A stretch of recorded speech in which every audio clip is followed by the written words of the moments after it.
Hi everyone, Tracy here, and today I'm going to do a series of videos showing you some of the blocks that I have made that can be used by themselves, or you can use them as part of a tiered tray or shelf decoration.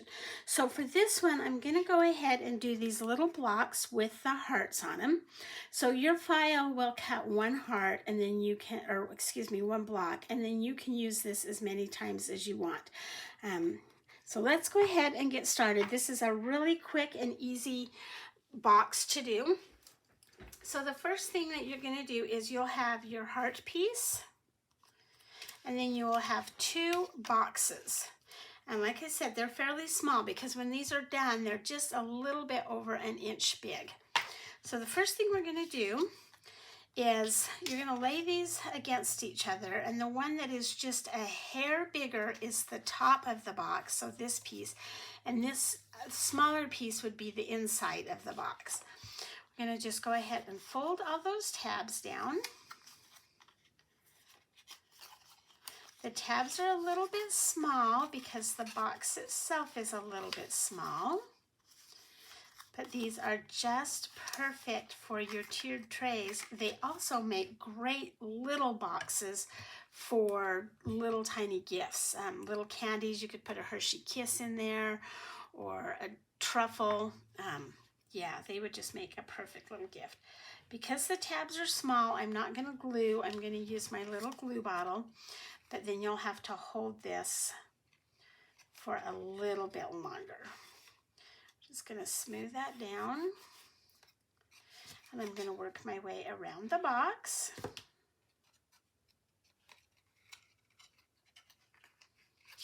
And folding and pressing to get those crisp corners.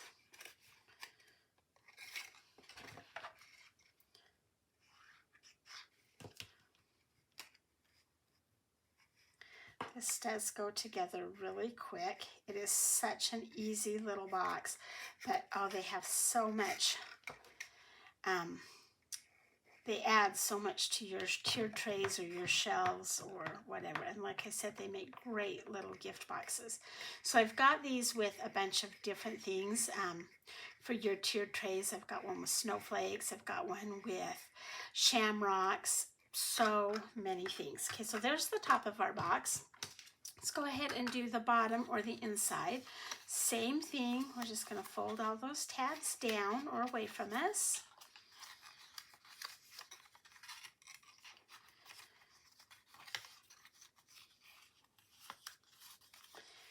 And then glue those corners.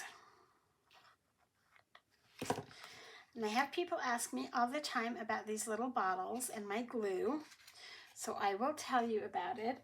The glue that I use is the Scotch Quick Dry. There's one.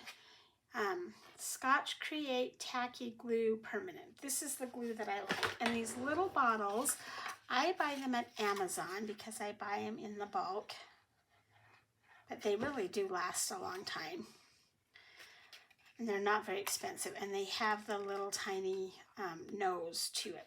You can also look at your craft store like Hobby Lobby, Michael's, Joann's, any of those, and look where they keep their quilling supplies, because that's actually what these are called. They're quilling bottles.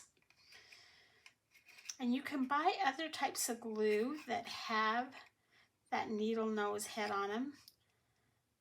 And they're great glues, don't get me wrong. They're great glues, but you're paying for that little tiny, nose.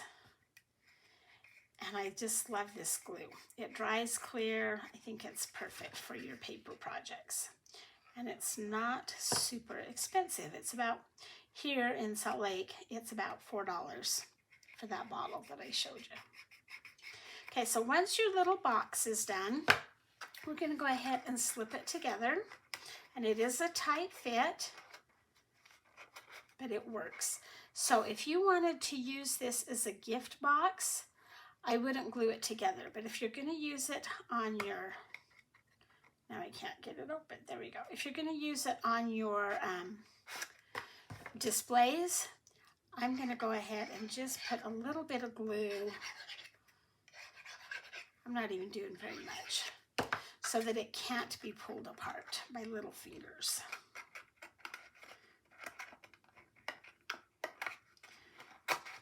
Okay.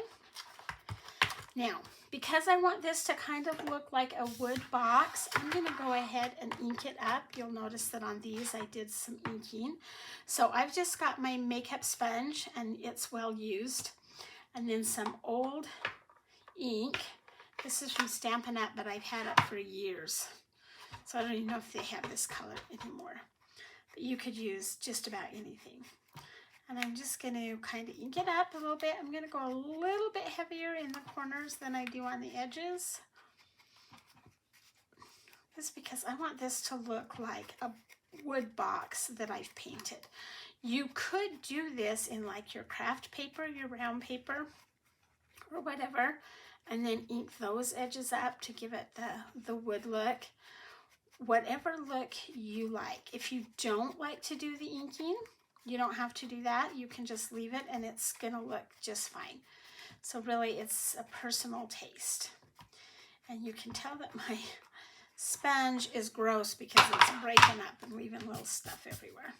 Okay, the last thing I'm gonna do is take this little heart, and this time I'm gonna actually add it with a pop dot or some foam tape. Got my foam tape here. I'm going to cut a little piece off.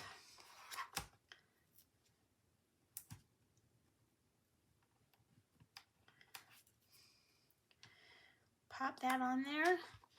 And such a fun and simple little box for your trays, your shelf, your mantle, whatever you're going to decorate for the holidays.